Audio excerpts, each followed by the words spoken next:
मस्साजोगचे सरपंच संतोष देशमुख यांची हत्या करून आरोपी बीडच्या वाशी गावातून फरार झाले।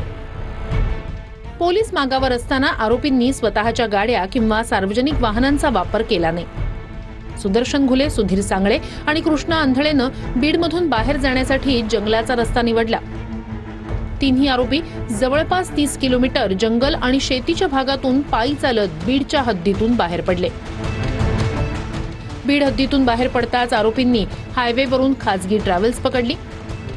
तिन्ही आरोपींनी प्रत्येकी 1000 असे 3000 देऊन छत्रपती संभाजीनगर गाठलं। छत्रपती संभाजीनगरहून तिन्ही आरोपींनी ओला कॅब करून थेट पुण्यातील भोसरी गाठलं। भोसरीतून शेअर कारनं आरोपी भिवंडीत सुदर्शन घुलेच्या एका मित्राच्या ठिकाणी पोहोचले।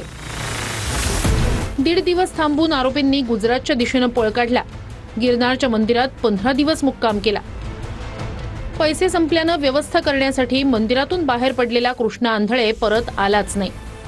शेवटी सुदर्शन घुले आणि सुधीर सांगळे पुण्यात दाखल झाले।